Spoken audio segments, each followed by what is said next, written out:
Bonjour tout le monde et bienvenue dans l'hebdo de Comics Initiative en présence d'un invité que vous pouvez voir à ma gauche qui est à droite sur l'écran. C'est Simon Rochepeau. Salut Simon. Salut. Donc écoute, pour je ne sais plus à combien on en est d'émissions, peut-être la 7e, la 8e, je ne sais plus. En tout cas, je suis ravi de t'avoir avec moi et j'espère que les gens le seront aussi. Ça va nous permettre de parler d'un autre style de livre qu'on propose chez Comics Initiative, hein, puisque on ne propose pas que Foxboy ou Stan et Martha et les super, comme on peut le voir chaque semaine. Avec Simon, en tout cas, on va essayer de revenir en tout cas sur des BD avec des valeurs, en tout cas parler d'engagement également. Et je pense d'ailleurs que la première question, évidemment, qu'on pose toujours à tous les invités, puisque si moi je te connais, ce n'est peut-être pas le cas de tout le monde. Est-ce que tu peux tout d'abord te présenter en quelques mots, quelques phrases, bref, comme tu l'entends? Eh bien, je suis Simon Rochepeau, du coup. Je suis scénariste de bande dessinée depuis une petite ou une dizaine d'années quand même, le temps passe. Mais disons que moi, j'ai fait une école d'art appliqué, j'ai travaillé dans des journaux, dans de l'imprimerie, dans des boîtes de pub. Et je me suis mis à mon compte en tant que graphiste à l'orée des années 2000, 2001, tu vois. Ouais. Et puis, après on en parlera sûrement, mais j'ai toujours lu de la BD depuis tout petit. Et puis, j'avais des potes qui faisaient de la BD. Et donc, j'ai commencé, enfin, dont Lionel Chouin, donc on va tout de suite en parler. C'est lui qui m'a mis le pied à l'étrier. Qui fait partie de Pépé Martini à Rennes, donc je suis de Rennes. Et j'ai commencé avec l'équipe un peu de Pépé Martini à faire du scénario. Donc jusqu'à maintenant, j'en ai pas fait beaucoup. Je cumulais mon activité de graphiste et quelques scénarios. Mais depuis 2-3 ans, j'ai envie de faire que ça. Voilà. Pour le coup, avant on va dire d'inaugurer ta première collaboration avec celui qui t'a mis le pied à l'étrier, qui était Lionel, est-ce que tu nous disais que tu lisais de la BD quand tu étais plus jeune? Quel type de BD tu lisais? Il y avait peut-être certaines BD qui n'avaient pas forcément de lien avec l'écriture que tu égrènes aujourd'hui. Ah non. Non, mais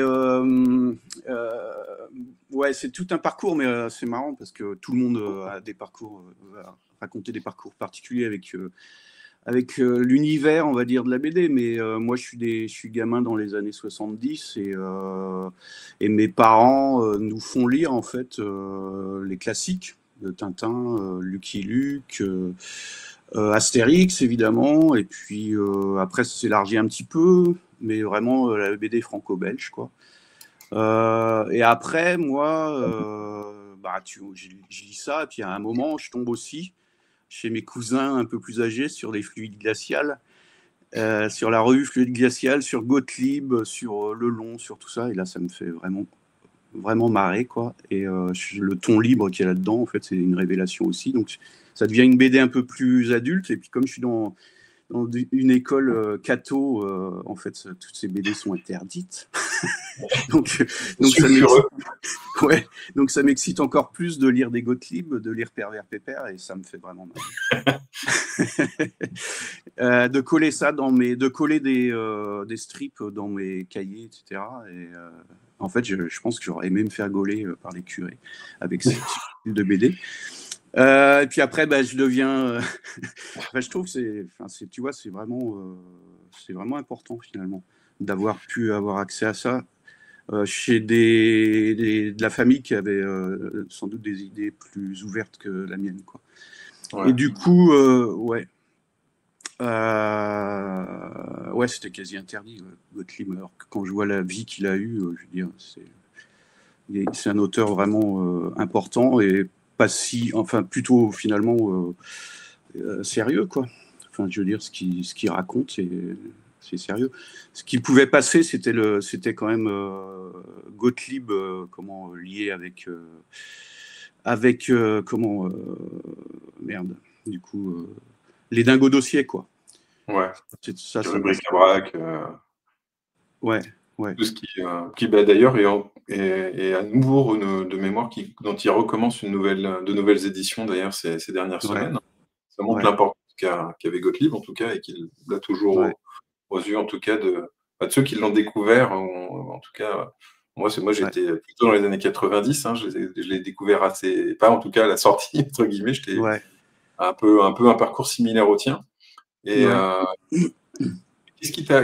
Alors, pour le coup, je sais que tu as des auteurs aujourd'hui de BD que tu aimes Ouais. plus, euh, plutôt Ouais, ben d'ailleurs. voilà, après, voilà, ce que j'allais dire, c'est qu'après, ce qui se passe après, c'est que bah, je deviens adulte et je commence à gagner, à travailler et à avoir les moyens de m'offrir mes propres BD. Et là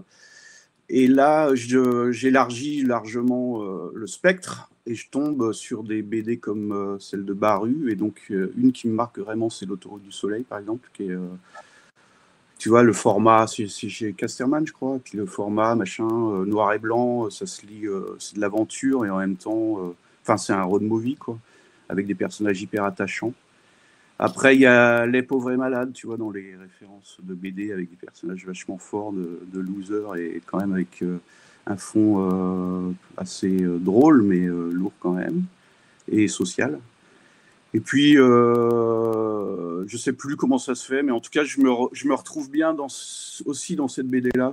Euh, je continue à lire de la BD humoristique et tout, mais je me retrouve bien dans cette BD-là, dans la BD un peu sociale. Donc j'y arrive vraiment par des gens comme Baru qui n'ont pas l'air vraiment d'y toucher, mais c'est de la politique, quoi. Voilà, après, j'en achète plein. Et Ouais. puis, je suis vachement attiré par ce que fait Futuropolis, en fait. Euh, et Où ça devient comme. où en fait, où ta production se trouve vachement bien parce que le côté Ouais, social, le côté œuvre d'auteur aussi, hein, vraiment, et puis avec certains titres. Bah, après, je dirais, on est sur une ligne éditoriale plus ou moins engagée selon les titres, c'est normal. ouais, Mais en tout ouais. cas, il y a quelque chose, en tout cas, ça me semble complètement en phase, en tout cas pour toi, Oui, bah, avec un autre auteur comme Joe Sacco, notamment, oui, oui, bien qui sûr, ouais. Ouais, ouais, bien Giro, sûr. Bah, c'est la grosse référence, quoi. En plus, Joe Sacco, tu lis d'abord ces trucs c'est le truc, ces livres sur la Palestine. C'est un travail énorme, du coup, vraiment d'enquête, de reportage, vraiment journalistique sur du long terme, etc. Euh, En lisant ça sans vraiment connaître le contexte, l'histoire de la Palestine, en fait, ça trouve tellement d'univers aussi que c'est même mieux qu'un bouquin d'histoire, quoi. C'est même mieux qu'un cours d'histoire avec un prof qui a du mal à à, transmettre. ouais, à transmettre. Ouais. Donc là, il y a un vrai pouvoir de transmission de la BD. Par la BD, en fait, je veux dire, qui va toucher effectivement des lecteurs complètement différents et qui, d'ailleurs, n'étaient pas forcément de bons élèves, peut-être, tu vois. Et moi, en fait, j'apprends plein de trucs aussi en lisant de la bande dessinée. Je suis un gros mangeur d'actualité aussi. Je lis énormément de journaux tous les jours. Enfin, tu vois, ça me prend, ça me prend du temps. On a des abonnements multiples, on va dire. En tout cas, je pense en commun. Ouais, Ce côté transmission, justement, que tu évoquais, c'est, à mon sens, une caractéristique aussi qu'on retrouve dans ton écriture. C'est un point sur lequel toi, tu t'y attaches particulièrement, ce côté avoir envie de rendre un sujet qui peut être un peu opaque, peut-être, ou obscur ouais, aux yeux de certains, essayer de le rendre finalement beaucoup plus accessible et ouais, compréhensible. ouais, complètement. Oui, oui, l'écriture, ouais, c'est quelque chose que j'ai toujours en tête et qui est effectivement une des spécificités de la bande dessinée, de pouvoir rendre accessible et lisible.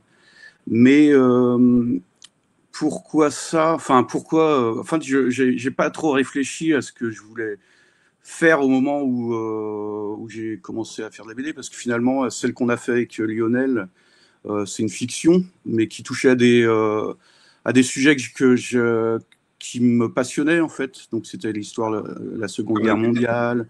le C'est la, BTP. c'est 12 France, sa première. Ouais.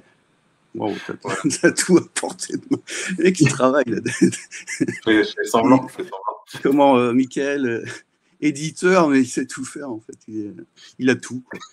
Euh, et, Ouais, voilà, c'est la première fiction et tout, mais voilà, l'histoire de la Seconde Guerre mondiale, moi je connais, enfin j'ai lu plein de trucs là-dessus. L'histoire de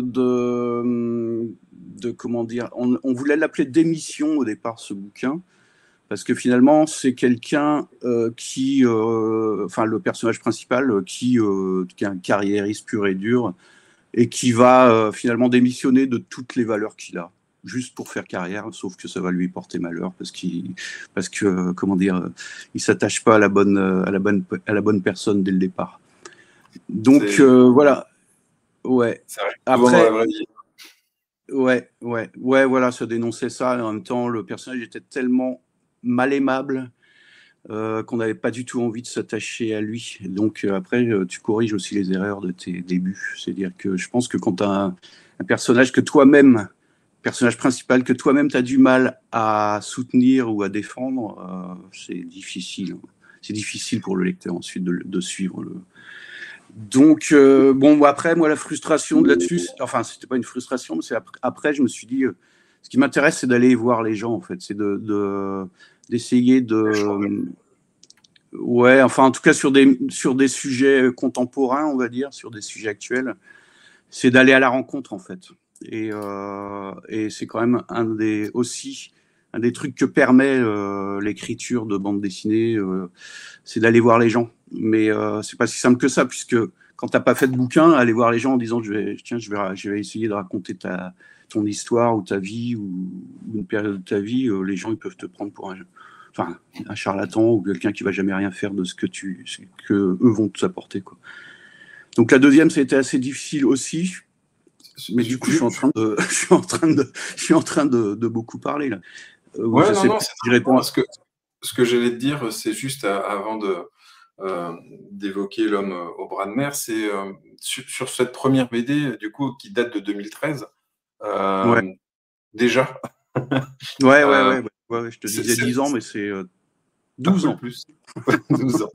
Sur cette, on va dire, sur cette premier essai, puisque une chose que tu disais tout à l'heure, c'est que tu étais graphiste également, que finalement c'est ce lien avec Lionel Chouin qui t'a fait passer le cap.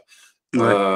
Est-ce que toi, au niveau graphique, tu t'es pas posé la question à un moment, alors pas forcément là, hein, puisque c'est Lionel avec qui tu as travaillé, mais à un moment, est-ce que tu n'as pas eu cette idée de finalement se dire, est-ce que moi, je suis pas capable de transposer mes idées graphiquement plutôt que de les confier à un dessinateur, ou alors j'ai pas le temps, j'ai pas envie, je me trouve pas assez libre, je sais pas. C'est une question vaste et large, mais la première raison pour laquelle, pour le moment, je le fais pas, c'est que j'adore travailler avec quelqu'un d'autre.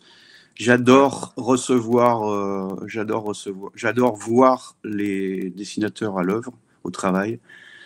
Même si je suis pas derrière leur épaule, mais je vois bien le travail qu'il faut parce que je fais aussi un peu de temps en temps du dessin comme ça rapidement et je vois bien en fait l'implication qu'il faut pour faire toute une bande dessinée qui va faire 120 pages, 140 pages. Je sais que c'est pas, c'est pas un hasard. Enfin, je veux dire, c'est aussi des gars qui ont de la bouteille derrière, qui développent une forme d'aisance ensuite pour pouvoir faire ce travail-là. Et puis c'est un vrai travail en fait. C'est pas, c'est marrant. Il y a des gens qui me disent pourquoi tu fais pas de flamme, mais en fait, c'est pas comme si c'était facile. Il faut, enfin, la bande dessinée, c'est comment dire, c'est pas, enfin.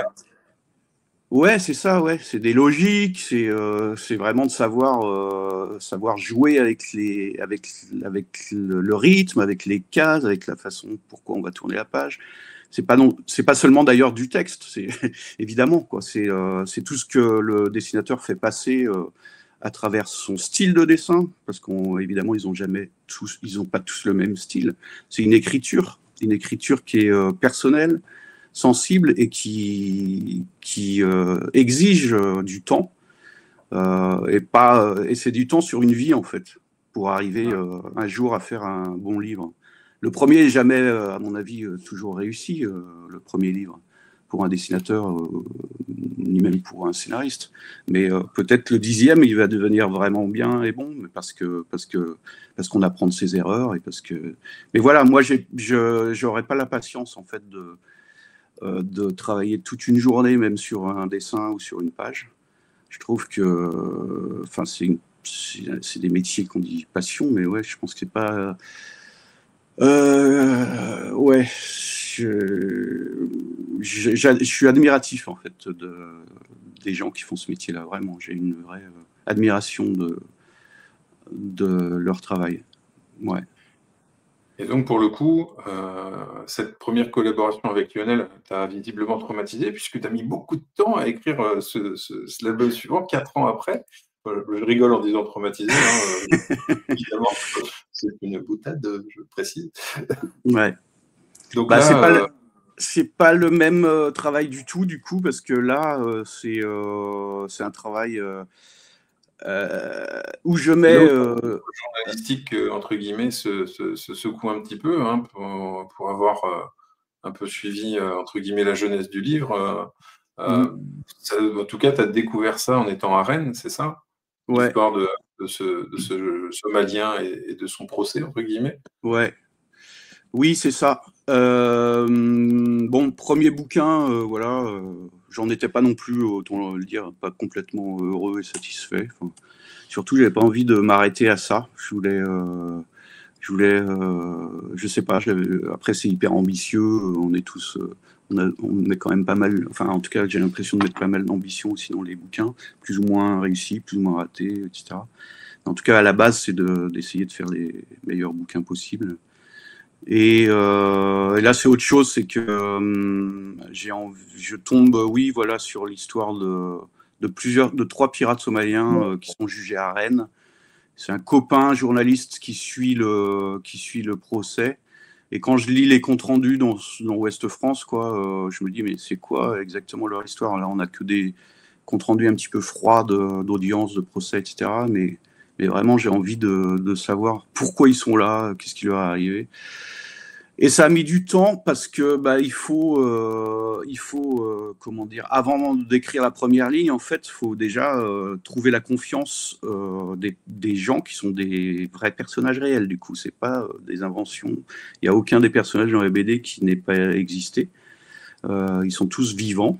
Et donc, il faut aller vers eux. Et pareil, j'ai pas d'expérience, donc moi, je me rappelle que les premiers entretiens avec cette femme-là qui vient au secours de Mohamed, les premiers entretiens, je pose même pas, enfin, je vais pas droit au sujet, c'est-à-dire que je pose un tas de questions qui n'ont rien à voir avec le sujet que je veux traiter. Donc, ça peut durer des jours et des heures avant que je pose. Mais au fait, comment t'es arrivé à aller voir Mohamed, c'est quoi?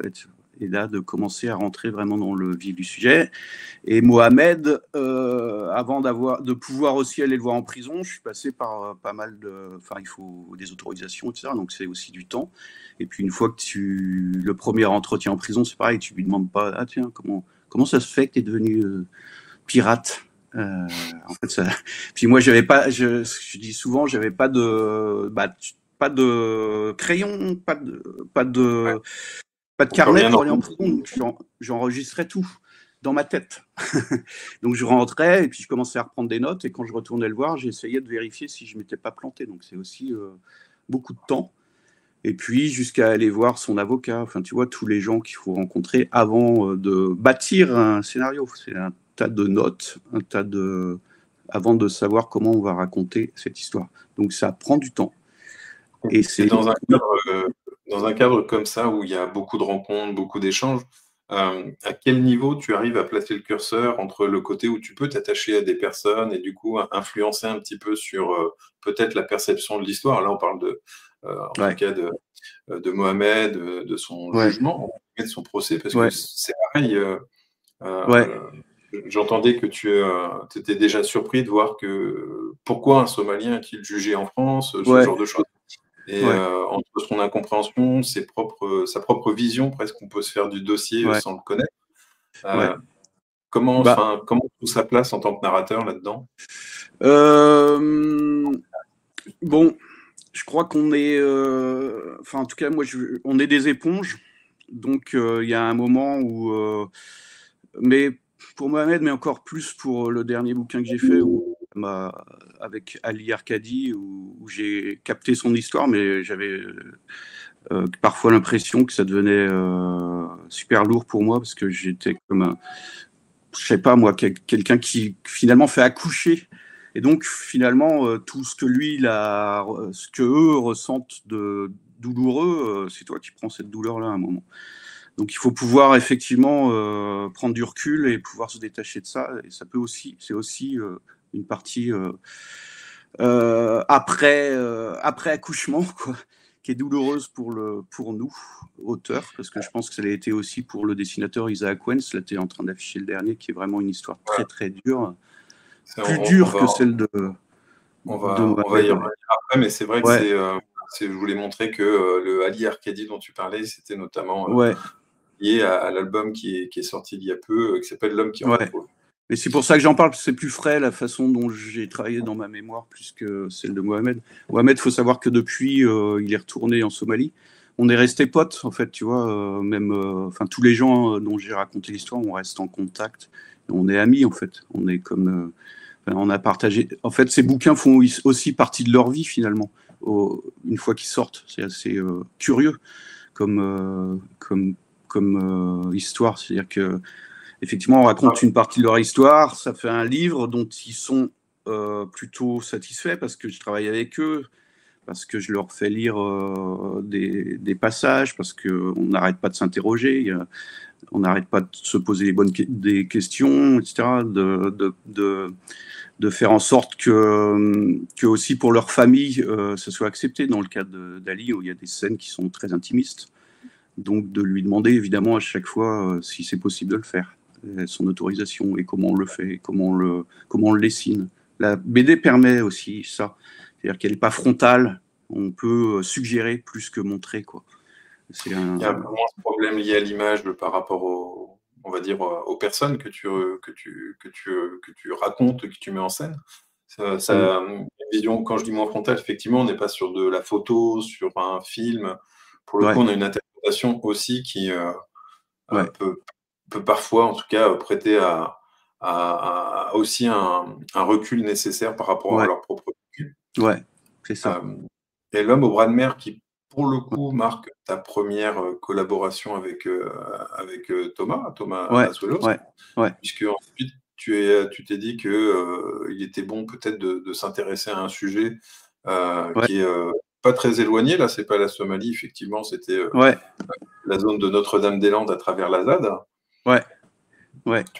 Comment t'es venue cette idée-là de vouloir parler de ce sujet qui a été très mal expliqué par les médias mainstream, on va dire, et qui, pour le coup, est hyper important?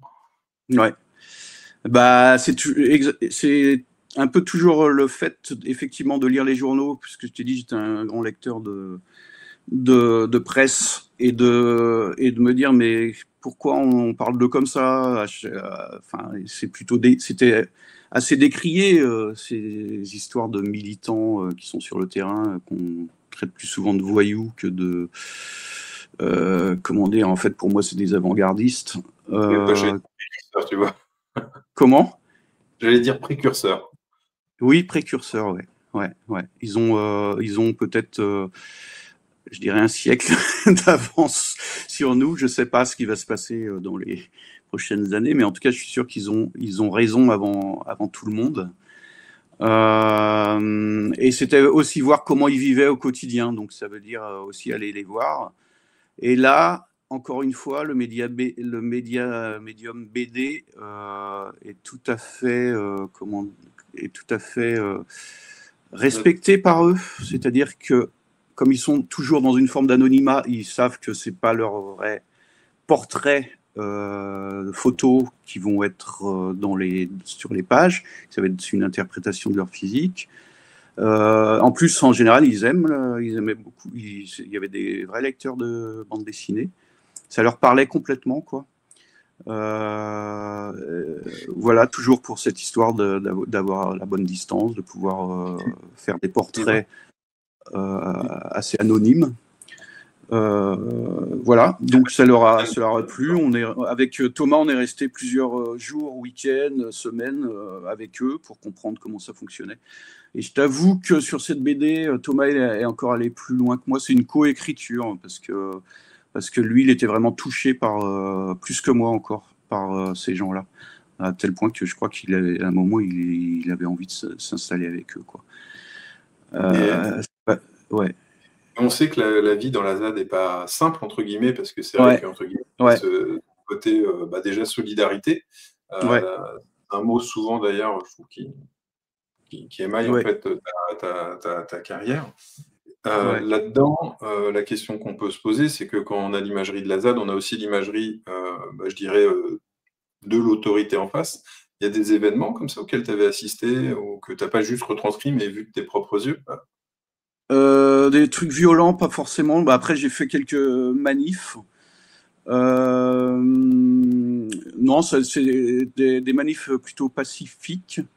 Mais ce qui est violent, en fait, c'est de. Moi, j'étais pas là, mais c'est qu'ils construisaient leur habitat et souvent avec beaucoup de talent, quoi. Vraiment des maisons en bois, mais vraiment très très viables et agréables. Et voilà, c'est de les voir se faire détruire par les CRS, par les flics, les voir flamber, quoi. Eux, ça les inquiète pas parce qu'ils savent qu'ils vont pouvoir assez rapidement en reconstruire d'autres. Mais voilà, en fait, c'est effectivement émaillé de toutes ces violences-là. Ouais, voilà. Moi, j'ai pas vu d'accident plus que ça, mais évidemment, c'est violent. Ouais. Des Et le vies fait violentes. que ça a été, que les projets, entre guillemets, de grand aéroport de l'Ouest, comme ça avait été nommé, Ouais, soient finalement abandonnés au bout de quelques années ouais, grâce à finalement je dirais, ouais, le maintien de la ZAD et les mouvements qui finalement ont commencé à s'agglomérer aussi autour en termes ouais, de défense, que ce soit de la nature, et puis tout ouais, simplement, je dirais de manière un peu plus globale. ouais. Tu vois ça Mais comment toi maintenant? bah, en fait, non, mais tu sais, ce qui m'a marqué, moi, quand je suis allé les premières fois sur Notre-Dame-des-Landes, et encore une fois, c'est ce qui, voilà, tout le monde devrait y aller faire un tour. En fait, déjà, ce qui m'a vraiment marqué, c'est que cette zone, elle était restée bocagère, c'est-à-dire que elle avait été mise sous cloche finalement depuis les années 70, puisque c'est un projet qui date des années 70. Donc rien n'avait été bougé dans ces zones-là. Et c'est super beau, quoi. C'est une nature luxuriante et en plus vallonnée. Et là, tu te dis, mais comment ils vont réussir à planir tout ça, à en faire. Tu vois, tu te dis, mais ça te paraît complètement Ah, clairement. irréalisable et débile. Tout simplement en voyant, tu vois. Tu vas une journée, tu te dis, mais tu essayes de te projeter dans un aéroport gigantesque, tu te dis, mais ça n'a aucun Ah, sens, quoi. Ça n'a plus de surtout sens, quoi. que la majeure partie des aéroports ne sont en situation économique déficitaire. Ouais, ouais, voilà. Ouais. Mais je pense que de toute façon, on a atteint un niveau que ce soit. Je veux dire, maintenant, il faut sans doute mieux entretenir ce qui existe déjà plutôt que continuer à construire des trucs dont on n'a plus forcément besoin. En fait, il va falloir penser à la décroissance, quoi, c'est clair. C'est ça, il y a de nombreux. On le voit notamment. D'ailleurs, j'entendais que une des politiques on va dire anti-gaspillage, de réparation, etc., des biens électroménagers Mm. fonctionnait beaucoup mieux que prévu, etc., Ouais, bah, on va dire au niveau au niveau français, hein. ouais, On ouais, voit qu'il y a une évolution, le fait de savoir aussi que finalement la population française a envie de bouger en termes ouais, d'écologie. ouais. Et Et les élus, c'est ce que j'allais te dire. Enfin, quand tu dis ça, moi, je pense, ce qui m'a redonné courage et espoir, c'est que ces gens-là, plus jeunes que moi, je trouve que c'est une moi aussi. génération, ouais, c'est une génération dans laquelle j'ai confiance. Alors, je dis pas qu'ils sont tous comme ça, hein, mais qui ont pris vraiment une conscience qu'on n'avait pas des enjeux écologiques, planétaires. Et, euh, et je crois qu'ils vont plus facilement au combat que nous, on y allait à notre époque parce qu'on nous en parlait tout simplement pas. Ouais, On a ouais. l'impression que ça ne nous concernait pas, enfin, on était dans une autre logique. Puis que les messages étaient traditionnellement, on va dire, intégrés finalement à notre Ouais, éducation. Ouais, ouais, C'est normal de faire plus d'efforts, faut rien dire, tous voilà, ces genres de exact, choses, alors que, il y a tellement de exact. sujets à faire évoluer de manière, Ouais, simple, ouais, c'est vrai, ouais, ouais, collective, ouais, en puis fait. ouais, ouais, et puis on nous faisait croire que tout allait bien, en fait, et qu'il n'y Bah, avait pas trop à curieusement, s'inquiéter. moi, depuis que je Ouais. dis toujours, je fais depuis que je suis né, je n'ai aucun souvenir d'un moment où on nous a dit, «La France va bien». Ah ouais, Cette culpabilisation, permanente dans le message, ouais, qu'on peut ouais, entendre médiatique fait qu'au bout d'un moment, on se dit: «Mais en fait, la France a toujours été en crise».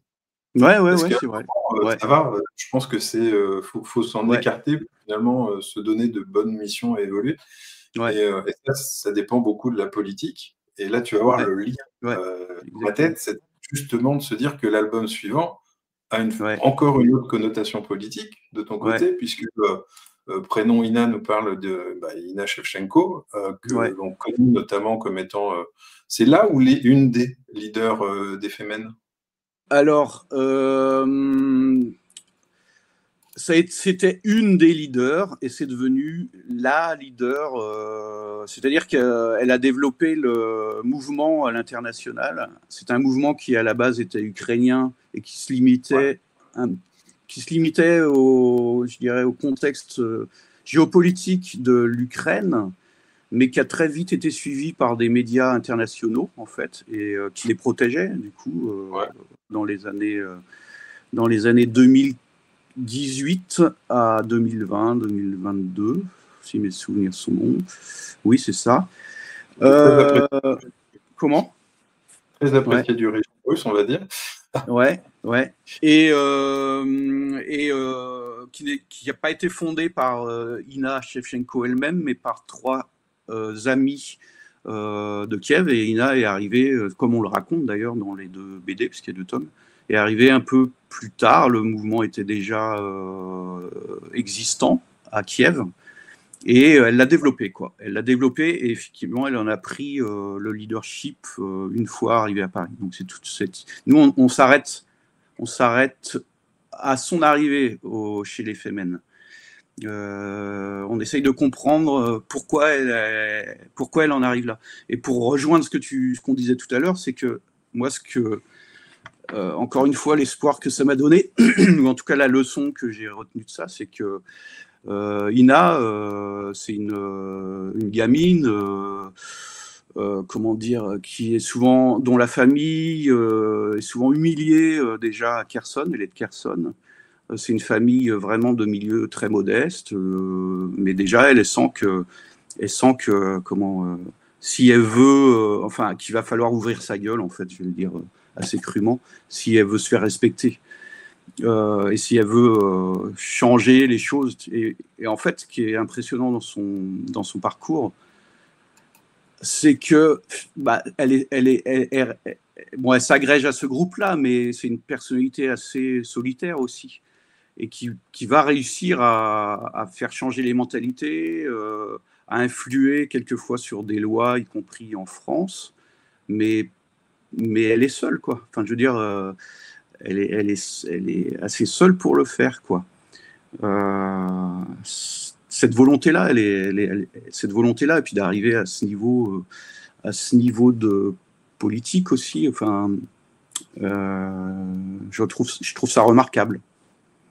Ce qui est très étonnant, ça va faire petite dérive, c'est de voir que, le mouvement des Femen qui est extrêmement progressiste, qui défend énormément de valeurs, notamment liées au féminisme et pas que, Mm. finalement, ait pu, avoir des personnes en interne qui ont complètement, on va dire Ah ouais, renié, vrillé. cause, ah bah, clairement, Ah bah oui, hein, oui, oui, oui. Bah, il y en a trois ou quatre. Marguerite Stern, qui Oh est là là enfin, là là. C'est un fortement désastre en honteux. fait. C'est Bah, désastreux, ouais. Ouais, je vois bien à qui tu fais référence, ouais, bah, parce que j'ai suivi. J'en ai pas rencontré beaucoup, bah, parce qu'en fait, je savais que ça allait devenir très très polémique à partir du moment où on allait parler des Femen. Moi, j'aurais pas fait un bouquin sur les Femen. C'est vraiment Ina qui c'est m'intéressait plus dans pourquoi, tu vois, son enfance en fait, c'est pourquoi ça vient, pourquoi ça arrive d'Ukraine, et c'est d'autant plus aujourd'hui avec les événements plus récents. Quand je dis récents, ça fait quand même 2 ans maintenant plus de 2 ans qu'ils sont en guerre. Si tu veux, c'est encore une fois des personnes qui ont cette sensibilité-là et qui sont aussi précurseurs en disant attention, Poutine, quoi. Ça fait des années en fait qu'elles combattent Poutine et qu'elles alertent. Ce sont des lanceuses d'alerte dans ce sens-là. Et nous, voilà, dans... Non, il y avait un groupe aussi qui avait fait de la prison d'ailleurs. C'est les Poussiriotes, ouais. Les Poussiriotes, mais dont elles se réclament. En fait, c'est aussi par sororité, j'allais dire fraternité. Sororité qu'à un moment, Ina va comment dire, scier une croix, quoi, va tronçonner une croix à Kiev pour soutenir une des Poussiriotes, ou les 3 d'ailleurs, qui sont enfermées en Russie. Et donc, d'ailleurs, je suis allé à Kiev aussi pour aller sur ses traces, pour rencontrer aussi sa famille à Kherson. Et tu vois, quand tu vois la croix, du coup, elle a été réérigée, mais tu dis waouh, parce qu'il y a des photos de ça, il y a des petits films où on voit. Moi, c'est un geste spectaculaire. Tu vois, cette fille-là, avec la tronçonneuse dont elle a pris à se servir 2 jours avant, et qui va sur la place scier cette croix, c'est un symbole pour moi qui est génial. Et pour moi, c'était presque en avance dans l'air du temps, entre guillemets, en comprenant une chose, c'est qu'on est arrivé sur une société très médiatisée où finalement la provocation est nécessaire pour qu'on sorte du message finalement global qui veut qu'un fait divers prend presque, enfin pas presque, pas souvent d'importance qu'un international gravissime. Oui, c'est vrai. C'est aussi ce qui a pu leur porter préjudice après. C'est-à-dire que tu vois bien que le mouvement aujourd'hui, il a pas complètement disparu, mais comment leur happening, on s'y est habitué, quoi. Donc, et puis il fallait le faire. Autant il fallait le faire à Kiev, autant en France, ça passait. Je dis pas que ça passait inaperçu, mais c'était moins choquant, moins. Mais à Kiev, il fallait quand même avoir du courage pour le faire, quoi. Et puis j'allais dire aussi sur Prénom Ina, donc 2 tomes, c'est la première fois notamment que le nom, notamment d'Ina Shevchenko apparaît sur les albums. C'est la première fois aussi que tu collabores aussi à l'écriture.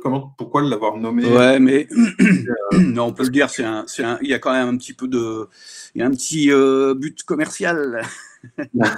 non, mais Ina, elle n'est pas scénariste, et puis elle le dira elle-même. C'est plus le côté, on va dire, te donner des éléments qui lui valaient cette présence. Oui, voilà, c'est ça. C'est qu'on a quand même passé vachement de temps, je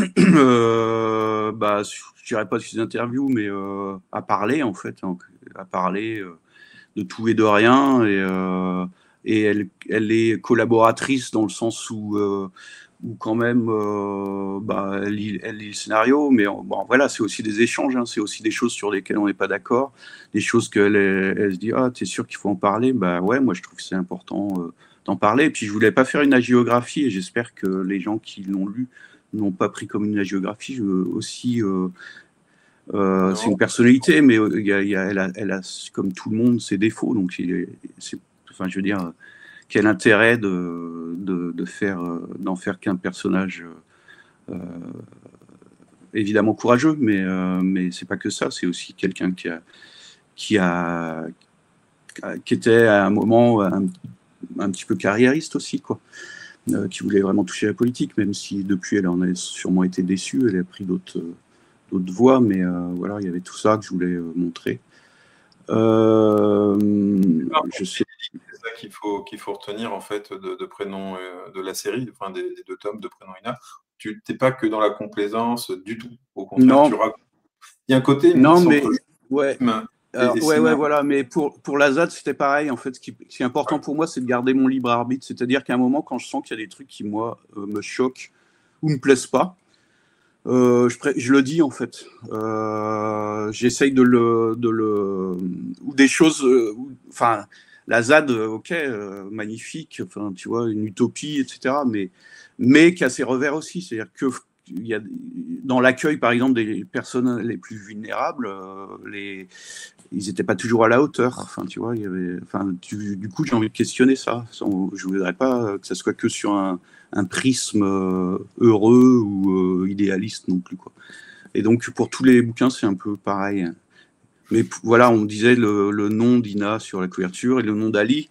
Ali aussi, parce qu'il nous a donné toute sa documentation, ses photos, donc il fait aussi partie du... on l'intègre au livre, quoi. C'est normal aussi. Et alors là, après la ZAD, après Prénom Ina, tu en arrives à nouveau à t'embarquer sur un autre sujet à nouveau différent et en même temps qui reste engagé avec l'homme qui en a trouvé. Comment, là, pour le coup, comment tu es rentré en contact avec Ali Arcadi? Comment ça s'est fait, tout ça? Bah, nous, auteurs, non, mais je crois qu'on est toujours à l'affût, où on a toujours une oreille, des yeux qui traînent, parce qu'on est toujours en train de se dire, mais qu'est-ce que je vais raconter pour le prochain bouquin? Parce qu'on a toujours envie de faire notre métier, quoi. Enfin, quand on dit que c'est des métiers passion, c'est-à-dire le jour où ça s'arrête, on meurt peut-être.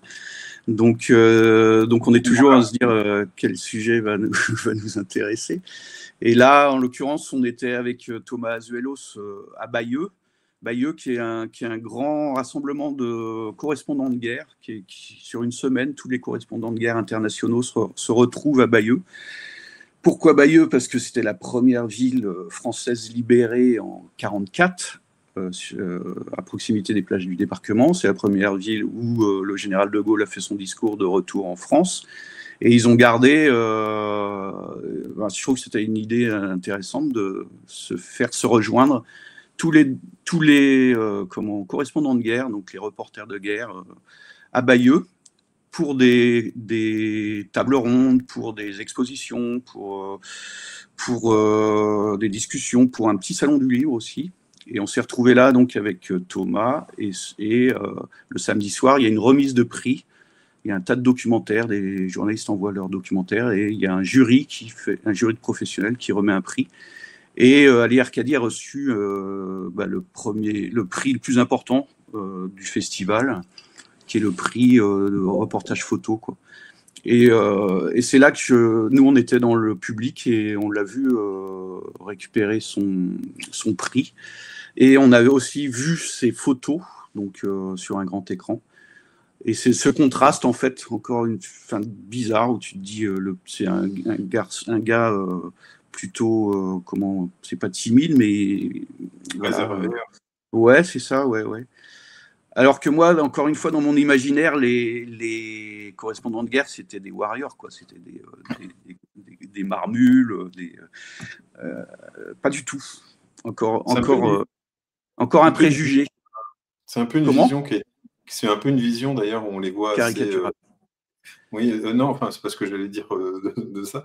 C'est moi j'ai notamment vu récemment le film Civil War qui a été fait où finalement on suit on va dire les États-Unis entre guillemets en pleine guerre civile et on va suivre des journalistes et photographes de guerre, mais de guerre civile pour le coup.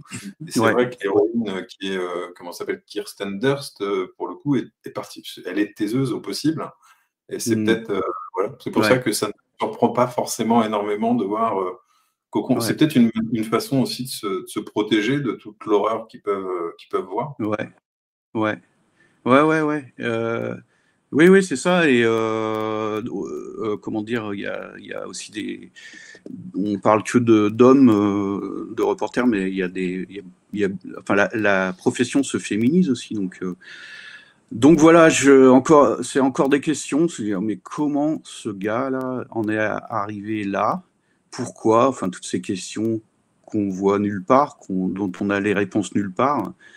Je voulais avoir son parcours. C'était tellement étonnant. Et puis comment dire, ces photos là qui étaient tellement percutantes, tellement choquantes, que je voulais aussi. Le métier de reporter de guerre m'intéressait déjà depuis longtemps.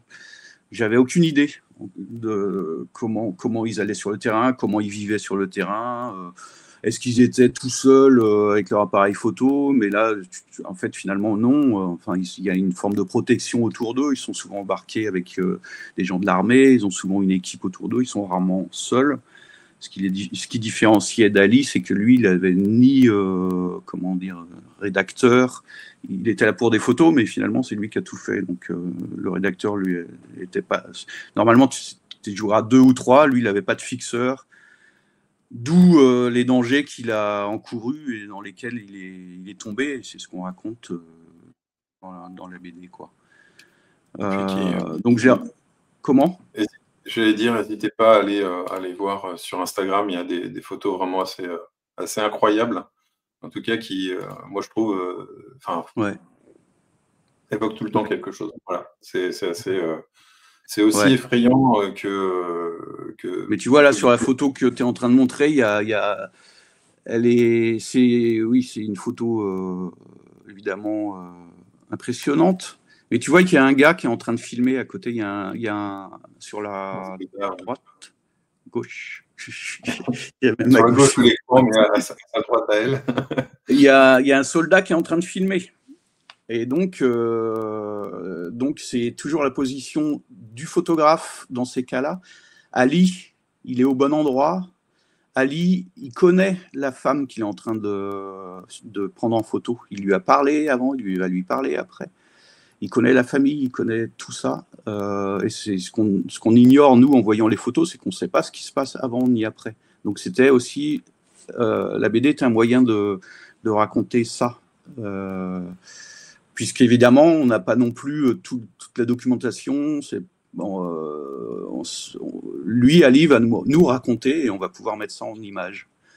C'est vraiment intéressant, la bande dessinée, pour ça, pour retranscrire des moments d'histoire qu'on n'a pas en photo, qu'on n'a pas en film. Voilà, c'est vraiment super. Et tu disais par ailleurs que tu avais été donc à Bayeux avec Thomas Azuelos et là pour le coup c'est avec Isaac Wentz qui avait fait Moby Dick aussi de mémoire qui pour le coup avec lequel tu as bossé. Là pour le coup c'est une nouvelle collaboration, ça s'est passé simplement, comment ce qui est marrant c'est que c'est l'éditeur qui nous a réunis. Il y a eu un petit mariage de... Ouais, pour le moment, ça s'est beaucoup passé via les éditeurs. Voilà, donc Isaac a lu le scénario, il a été emballé, il a vu les photos et tout. C'est un sujet qui l'a touché, sur lequel il a travaillé pendant 2 ou 3 ans quand même.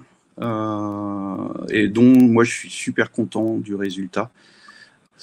Tu vois, les dessinateurs, on en parlera sans doute, je ne sais pas si on va avoir le temps de tout dire, mais les dessinateurs, ils ont tous des façons différentes de travailler. Donc, il y a ceux qui font des storyboards. Et finalement, moi, je n'ai pas travaillé avec beaucoup de dessinateurs qui font des storyboards, tu vois, avec Histoire de solidarité, il n'y a que Damien qui avait fait un storyboard. Peut-être pour des raisons différentes. Mais là, Isaac n'a même pas fait de storyboard. Il m'envoyait 10 planches par 10 planches. Et l'avantage, c'est que j'étais bluffé. Donc, quand on parle aussi, on disait tout à l'heure, dessinateur, machin. En fait, il y a aussi une vraie réflexion avant qu'eux-mêmes commencent à faire la BD. Ils ont quand même bien réfléchi à la façon dont ils allaient la découper, dont ils allaient pouvoir incarner les personnages. Et là, c'est Isaac, il a une 50aine d'années aussi. Donc on sent qu'il a aussi la bouteille derrière. Et moi, je trouve dans la représentation des personnages, dans leur attitude, tout est tellement juste que c'était le dessinateur parfait pour cette histoire-là, quoi. Moi, c'est vraiment... avec un autre dessinateur, ça aurait donné un truc complètement différent. Voilà, on sait. Moi, je laisse je laisse assez libre le dessinateur d'interpréter comme il veut le récit. En gros, tu es le scénariste et tu laisses le dessinateur mettre en scène ton histoire. Exactement. Ouais, c'est ça. Ouais. Et des fois, tu as des choses que tu te dis, mince, c'est pas comme ça que je voyais les éléments, en fait, ou tu attends que le bouquin soit fini presque pour t'y replonger. Je crois qu'il faut aller, quand on a le moindre doute, il faut le lever tout de suite, que ce soit au moment de l'écriture d'un scénario ou au moment où tu reçois les planches. C'est-à-dire, c'est un moment où tu dis, oh là, je sais pas pourquoi, tu sais pas trop pourquoi, mais il y a un truc qui va pas. C'est l'avantage d'avoir d'avoir d'abord un storyboard pour pouvoir en parler. Mais là, Isaac, étonnamment d'ailleurs, il mettait un temps fou, moi, je trouvais, pour faire son boulot. Mais quand on lui demandait avec l'éditeur aussi, quand on lui demandait de changer un dessin ou une suite de dessins, dans la journée, il le faisait, quoi. Donc, donc du coup, de pré-production, entre guillemets, de ouais, conception d'un projet qui était plus long ouais, finalement que l'exécution. exactement. Ouais, exactement. Voilà, je sais Un plus livre qui a pourquoi. été très très bien accueilli en outre. Il y a eu de super retours. Il y a eu plusieurs sélections de mémoire d'ailleurs où l'album a été en lice. Ouais, Petit à petit, on va dire, voilà, en tout cas, on voit que ton nom se répand de plus en plus. Et c'est vrai que pour le coup, derrière, on a enchaîné ensemble ouais, chez Initiative avec une histoire de solidarité. Je vais mettre la couverture et je pourrais montrer des images aussi en ouais, parallèle. ouais. C'est là, pour le coup, que ce soit pour Comics Initiative ou pour toi, c'est une démarche qui est un petit peu différente. C'est-à-dire qu'on a Oui, été sollicité par ce qu'on appelle les CCAS. ouais. Voilà. C'est toujours difficile à présenter et j'ai envie de dire pourquoi je te laisserai pas la main pour le faire d'ailleurs. C'est qu'il y a quelques Et tu trouves pas que j'ai un peu beaucoup parlé là depuis le début là? Non, mais moi, on s'en Euh, fout. Je parle tout le temps, hein, tu sais, alors. Comment? Alors, c'est une commande. Déjà, on va dire. Ce qui est un C'est un travail problème. complètement différent que d'aller chercher un sujet et de le proposer à un éditeur, ça n'a rien à voir. Là, on vient te chercher pour traiter d'un sujet.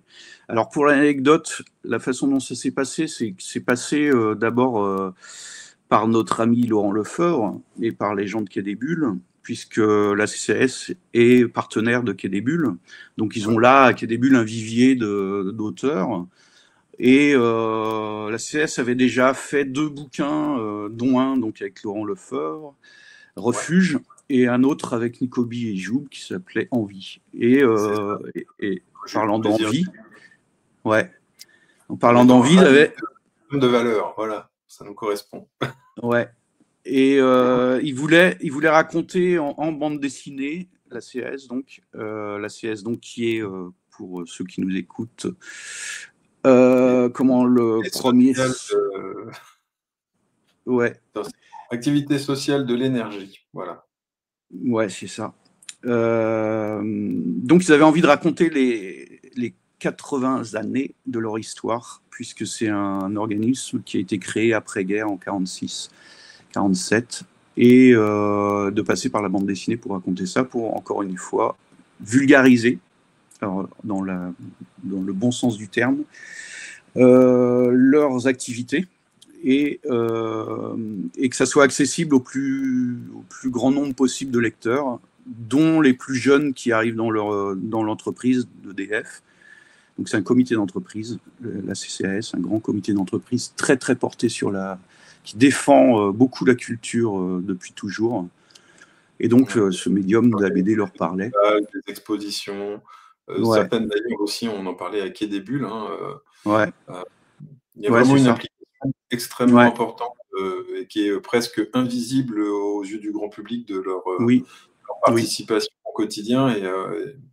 Et ouais, pour le coup, pour faire une petite déviation, c'est vrai que sur Envie, l'idée de parler notamment du phénomène de la migration et d'essayer d'en parler aux plus mm, jeunes, c'est l'idée mm, d'Envie.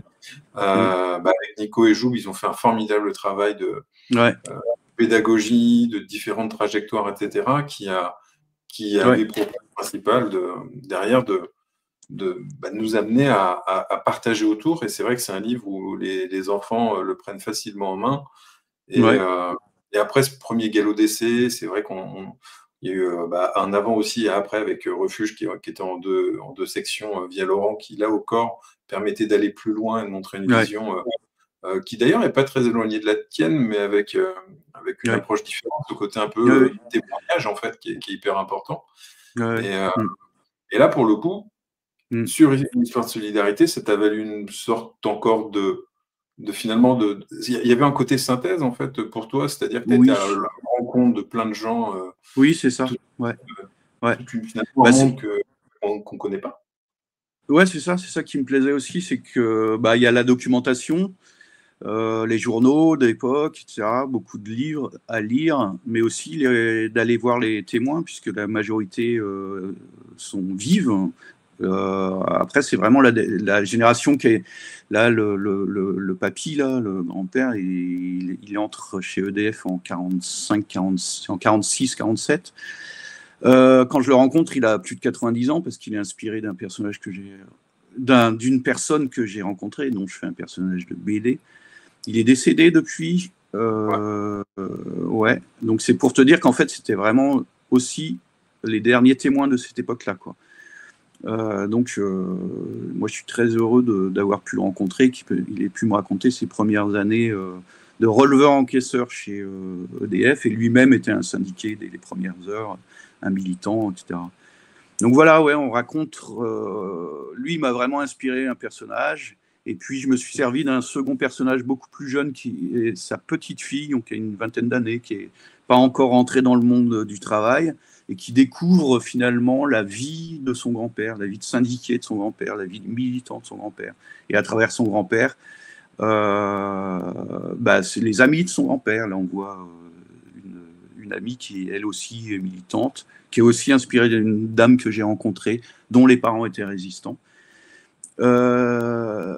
Donc voilà, moi je suis un petit peu ce personnage de Juliette là, qui pose des questions parce qu'elle sait rien finalement, c'est une ignorante comme moi je l'étais, et ça permet au lecteur de s'identifier sans doute à Juliette et à se poser les mêmes questions qu'elle et d'avoir les réponses en bande dessinée.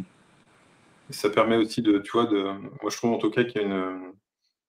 Je l'ai peut-être utilisé il n'y a même pas 2 minutes, le mot synthèse. Je trouve que ce côté-là, il a été assez colossal en termes de travail de ton côté, parce que tu as réussi à parler d'un sujet qui pourrait, on va dire, être ennuyeux. En fait, on se dit, on s'en fout, c'est pas intéressant. Alors qu'en réalité, toutes les étapes à laquelle passe l'histoire des activités sociales, c'est l'histoire de la France de manière plus ou moins prononcée, mais en tout cas qui est omniprésente. Et ça, c'est quelque chose qui est assez étonnant à mon sens, c'est de réussir à finalement croiser une évolution historique, on va dire, comme aux yeux du grand public, d'autres en parallèle où on se dit mais je ne savais pas. Et ça, c'est quelque chose que tu as tissé à travers 4 albums, pour montrer les autres le temps que je.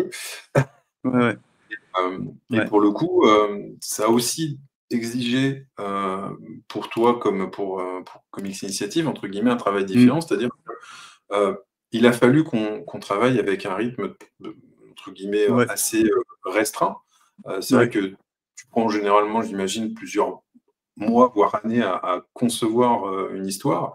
Là, il a fallu clairement presque l'écrire d'affilée de ton côté pour faire les 4 tomes. C'est une approche différente, mais comment toi tu l'as comment ça justement, pour moi ça tombait bien, je dirais, parce que c'est une commande qui tombait bien. C'était un bon exercice au moment où je m'interrogeais moi sur la façon dont j'allais continuer à exercer ce métier, parce qu'il faut parler de métier quand même quand on parle d'auteur. C'est pas juste des gens qui font des petits dessins dans leur coin, ils ont besoin d'en vivre et de pouvoir en vivre. Donc là, sur une commande comme ça, il y avait un temps donné pour le faire, et ça m'a permis de me dire si j'étais fait pour ça, si j'allais réussir dans les temps impartis à faire un bon boulot quand même, et répondre à cette commande-là, et savoir aussi savoir si ça allait me plaire aussi comme vrai travail de longue haleine et à plein temps, quoi, finalement. Donc oui, c'est différent des autres, dans le sens où du coup, autant mes autres bouquins sont pas rentables, je veux dire en termes de temps que je passe, et où là, on peut commencer à parler de rentabilité là-dessus. Se dire, oui, le métier de scénariste peut être un métier à plein temps si on le fait tous les jours et si on a une rigueur de travail. Voilà, pour moi, ça arrivait finalement au bon moment de me dire que c'était possible de le faire. Et surtout, là encore, ça a, entre guillemets, exigé de toi, comme je le disais, une réflexion vraiment plus longue, en plusieurs parties. Souvent, jusqu'ici, tes albums se restreignaient, entre guillemets, à 1 ou 2 tomes, dans le cas de Prénom Ina. Ouais. Des envies comme ça de faire des récits encore plus longs, enfin, de récits en plusieurs volumes, c'est des choses qui finalement, toi, Non, je crois pas. Enfin, pas pour. Non, j'aimerais bien trouver. Comment? L'histoire du monde en 5000 tomes. Non, j'aimerais bien. Non, parce qu'en fait, moi, ce que j'aime bien dans l'écriture, c'est de ce qui est pas là le cas. Là, c'est vraiment effectivement de l'histoire. C'est de l'histoire de France.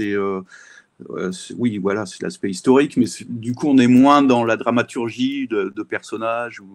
Moi, ce qui m'intéresse, c'est j'adore une forme de psychologie de personnage, de savoir enfin, de trouver la dramaturgie d'un récit qui fait qu'on va de A à Z en ayant, enfin, tu vois, la forme polar, par exemple, je trouve qu'elle mérite d'être encore travaillée pour de la bande dessinée, mais dans des récits qui ne seraient pas forcément du polar. De trouver cette dramaturgie là, cette tension dans les livres. Donc là, c'est pas le cas dans des histoires comme ça. C'est autre chose.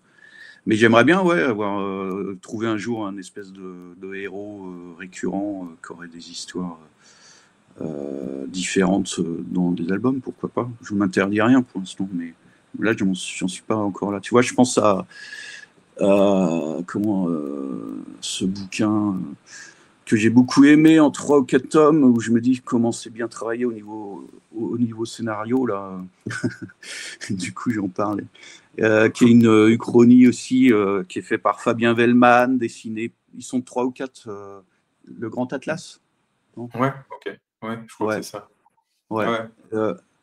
Tu vois, là, je me dis, ouais, ça c'est super, c'est vraiment le genre de bouquin où au niveau scénario, tu imagines vraiment là, le grand tableau avec des flèches dans tous les sens, comment les personnages évoluent les uns par rapport aux autres, mais aussi les uns par rapport à l'histoire, à la grande histoire, même si là c'est de l'Uchronie, mais tout ça est intéressant quoi, pour un scénariste en fait. Ces questions-là sont vraiment intéressantes, quoi. Et comme je le disais, comme on le disait justement, c'est que Histoire de solidarité, ça nous a valu le coup donc de faire 4 albums avec des sorties rapprochées. Ça a été l'occasion aussi de travailler avec 4 dessinateurs, dessinatrices différents. Ouais. Avec, c'est vrai que pour le remonter sur la couverture, au tout départ avec Dominique Hennebeau, qui a publié l'excellent album Stan Martin et les Super, disponible chez Comics Initiative. Ruez-vous dessus. Là, j'ai Outre lu. le bouquin très rigolo et pas que, n'hésitez pas à rencontrer Dominique parce qu'il est en dédicace. Voilà, petit mot. Et puis derrière, c'est vrai que après Dominique, on a eu un autre artiste en provenance d'Angers qui est Damien Geoffroy, avec un style graphique très différent. Je montrais quelques pages pendant que tu parlais. Et puis derrière, on a eu le plaisir d'avoir Laetitia Rouxel qui est arrivée aussi. Autre veine graphique, et puis terminer avec l'album qui est sorti donc pour le coup hier en librairie, qui est le tome 4 qui s'appelle Les Lendemains, illustré par John Sack, dont dont j'ai déjà publié 2 albums que sont Windows on the World et Mon parrain la bonne fée. Je sais si je te les avais envoyés ceux-là, ou je sais plus si je les avais non. fait. Non. Tu n'étais pas dans les petits papiers peut-être. Ouais. Je pense que Windows on the World, entre guillemets, et même Mon parrain la bonne fée, il y a vraiment un côté où l'approche me semble, pourra en tout cas te plaire. En tout cas, j'en suis assez convaincu. Et puis, je trouve assez rigolo quand on a commencé à travailler sur la série, de terminer par un dessinateur qui est américain, qui pourrait presque se dire étranger à tout cet aspect social français, qui plus est. Pas du tout. Au contraire, ce sont des thématiques qu'il défend et prône même si maintenant il vit en Angleterre, là-bas aussi, en tout cas, c'est des choses sur lesquelles il aime être engagé. Et tiens, Ouais, bah, peut-être l'occasion de montrer aussi un peu les pages ouais. du dernier tome. Bah, même, tiens, on n'a pas montré de page de Laetitia, ça peut être quand même sympa aussi de montrer ce qu'elle nous a proposé, parce que c'était aussi très cool et très différent aussi. Moi, c'est une chose que je trouve intéressante, justement, c'est de ne pas avoir d'aspect, comment je dirais, concours entre un artiste et un autre. On est vraiment dans des fibres visuelles très différentes. Ouais, Et je trouve que ça permet aussi aux artistes justement de livrer une vision de l'histoire qui est beaucoup plus proche eux-mêmes ouais, de leur vécu, en tout cas ouais, ça. de leur Ouais, production.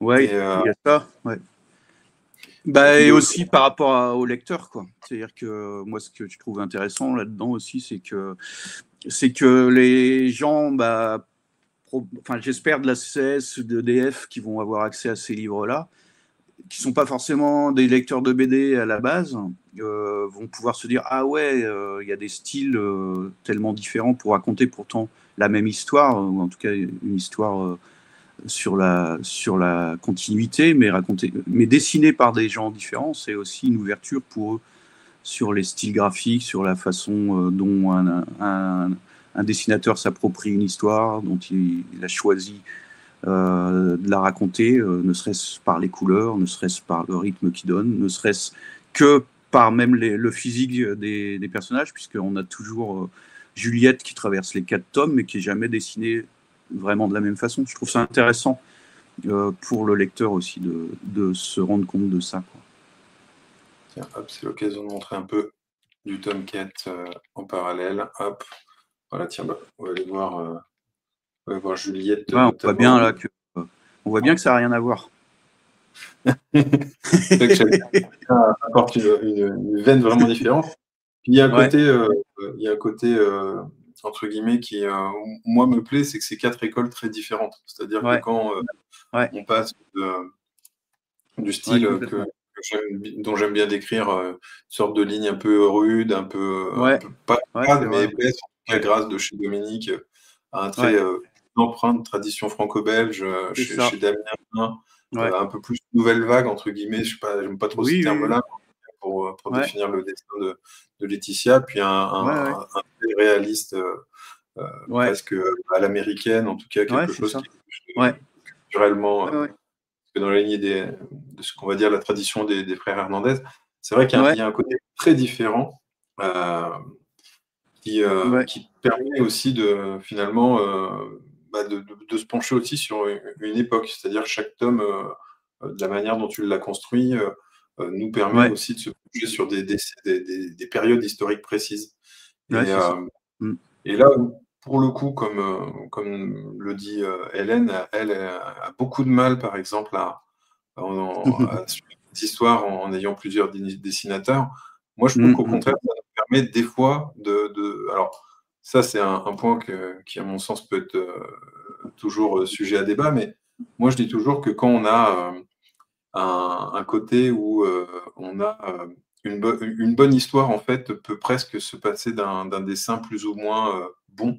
On peut aimer une bonne BD en se disant les mm. dessins sont pas foufous. Par contre, l'histoire est Ouais, géniale. Souvent, ce qui fait que on relit une BD parce que ouais, on peut être époustouflé par un niveau graphique. En général, ouais. c'est des BD qu'on lit une fois ou qu'on consulte un petit peu. Et Mm, c'est pas pour autant que c'est moins bien, et cetera. Au contraire, hein, il y a pas de je juge pas du tout. Je mm.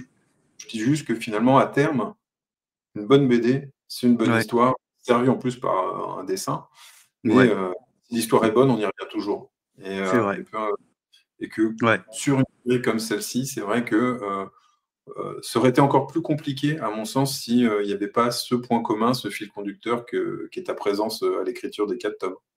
Oui, bah oui, oui, oui, oui, oui. Oui, je pense, ouais. Ouais, ouais. Et puis, Ouais, ouais, ouais, bah c'est le fil, ouais, ouais, comme tu dis, du coup là-dessus, oui, c'est un peu. Bah, ça aurait été compliqué parce que même pour comment dire, le scénariste, il fallait qu'il ait aussi lui la vision globale des 80 années là. C'est-à-dire qu'on ne peut pas écrire les dernières années sans connaître ce qui s'est passé avant. Donc, ouais. C'était indispensable qu'il y ait un seul scénariste là-dessus. Ouais. Ça a permis aux auteurs aussi d'échanger en quelque sorte sur les différents designs, de reprendre celui de Raymond et Julien. Et puis, on termine quand même sur un tome qui est profondément ancré sur une vraie actualité, en l'occurrence, toujours cette montée de l'extrême droite, on ne peut pas le cacher. Voilà. Et ça fait plaisir de ça fait plaisir de pas censurer ça, tu vois, de pouvoir y aller franco, quoi. C'est d'ailleurs assez rigolo, c'est de voir que tu as une séquence qui est dans Refuge, qui est aussi dans le tome 4, en fait, un vrai moment historique avec très précédemment, avec ces manifestants qui voulaient bloquer on fait parler des fachos, quoi. Enfin, il y a deux vieux là qui disent pourquoi ils sont là. En fait, c'est des trucs que j'ai vus, que j'ai lus, que j'ai repris dans les médias, quoi. Qu'est-ce qu'il dit? On nous dit faire des efforts parce que la France n'a plus d'argent, mais pour les réfugiés, on en trouve. Tu vois, c'est vraiment les arguments qu'on voit dans la presse de droite, etc. Et moi, c'est un grand plaisir de pouvoir mettre ça dans ces BD-là, quoi. Et puis, c'est surtout, moi, ça me rappelle, ça me renvoie aussi, alors moi, pour le coup, qui suis en Touraine, ça me rappelle cette période où, suite à la dissolution de la jungle de Calais, sans rien, on a vu beaucoup de personnes qui avaient été réparties un peu partout en France, et notamment, on avait eu, nous, non loin de Tours, une petite ville où on avait une station essence, où les gens allaient partir en retraite, ne trouvaient pas de repreneur, et finalement, la mairie a permis à de jeunes réfugiés de reprendre le garage, et ils l'ont relancé de maître. Comme quoi, enfin voilà, toutes ces idées nauséabondes de participer au bien commun. Voilà. Ouais, c'est clair. Donc finalement, je dirais presque tiens, oula, on a Laurent qui débarque avec un commentaire qui va nous saturer l'écran en termes de longueur. Bon, regarde, on est caché, essayons de sauter par-dessus. Alors, la passation du dessin n'est pas qu'une donc oui. La passation du dessin, ce n'est pas qu'une nécessité éditoriale. Allez vite, plusieurs livres en chantier en même temps, donc plusieurs équipes, c'est une évidence artistique.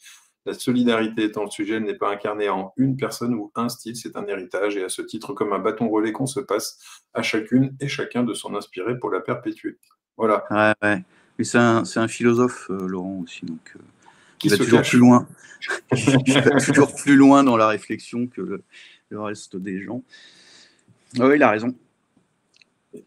Hop. Donc, voilà, rajoute un petit commentaire. Et donc, oui, non, évidemment, il n'y a pas de jugement, Hélène, par rapport au fait qu'elle partage son avis. Au contraire, chacun a sa vision, et c'est vrai que parfois, on accroche ou pas avec un style, et aussi de se dire, je ne comprends pas trop où ils veulent en venir à chaque fois, changer de style graphique, etc. Donc, non, il n'y a pas de... Au contraire, ce retour, il est toujours bon à entendre, et aussi essayer d'expliquer aussi les intentions derrière. Tu vois, il y avait une question que nous posait tout à l'heure l'ami Aurélien. Qui a choisi les artistes? Ils se sont imposés d'eux-mêmes. On va dire que de toute façon... Enfin, oui, vas-y, Simon. C'est toi, Michael, en général. En fait, parce que ça revient... Parce que là, du coup, c'est un truc plus général, par rapport au choix des dessinateurs, c'est que quelque chose dont je veux parler, moi, en tant que scénariste. C'est-à-dire que c'est pas facile, en fait, de trouver des dessinateurs, quels que soient les sujets. D'une part, parce que les dessinateurs enchaînent les projets les uns après les autres. C'est-à-dire qu'au temps où ils sont en train de dessiner, ils savent déjà que l'année prochaine ou dans 2 ans, quand ils auront fini leur travail, ils vont enchaîner sur une autre commande, parce qu'ils n'ont pas la possibilité d'avoir des temps morts dans leur planning, on va dire, parce que encore une fois, c'est des métiers tellement précaires qu'on peut quasi pas se permettre d'avoir des temps d'arrêt trop longs. Il n'y a pas de chômage. Hein. Ouais. Non. Donc, choper les dessinateurs déjà dont l'histoire leur propose des histoires qui vont leur plaire dans un temps où ils vont pouvoir le faire, c'est pas simple. En général, c'est pour ça que moi, c'est toujours passé par mon éditeur qui disait tiens, il y a un tel qui a un temps mort en ce moment, on peut lui proposer. Mais c'est depuis que je suis à Quai des Bulles, finalement, que je côtoie un peu plus de dessinateurs et que je peux faire circuler plus d'idées, quoi. Mais sinon, c'est pas simple. C'est pas simple de trouver des dessinateurs. Non, et puis là, dans le cadre de l'histoire de solidarité, c'est vrai qu'on a débuté avec, hop, je remonte la couve, Dominique Hennebeau, parce qu'on a eu l'opportunité de travailler avec lui, et en termes de valeur, il s'y prêtait plutôt bien, donc c'est vrai que pour commencer, ça s'est bien enchaîné, et puis c'est vrai que lorsqu'il s'agissait de travailler sur le tome 2, l'idée étant de changer à chaque album, on a eu l'opportunité de se faire présenter, enfin même si je le connaissais légèrement, Damien, parce que Damien connaissait Dominique et étant souvent adepte du même atelier, l'atelier Kawa, où on retrouve notamment TM, Tony Emerio, Boris Beuzelin, bref, des gens que je connais aussi.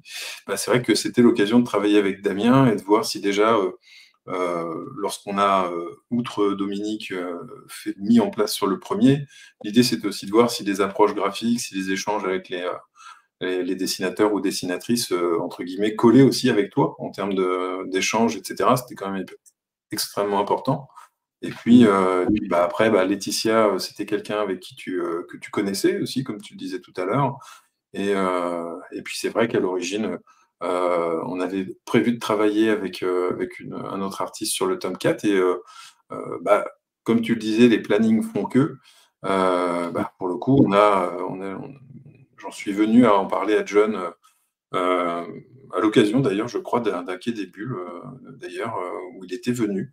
C'était l'occasion de voir si ça pouvait l'intéresser, et ce fut le cas. Et pour le coup, voilà. Aujourd'hui, on a réussi à publier ces 4 tomes, dont le dernier, je le redis, est sorti cette semaine. Voilà. Sur quoi tu bosses maintenant, Simon? Puisque, comme tu le disais, tu vas multiplier les séries de 15 tomes. Non, one shot. 3 projets là en ce moment, dont un qui j'espère sortira l'année prochaine avec Benjamin Bachelier, qui est pareil, une rencontre d'artistes assez bluffante, incroyable, parce que aussi une façon de travailler son dessin complètement différemment de ce que je connaissais jusqu'ici, d'une façon beaucoup plus improvisée. Enfin, c'est assez bluffant.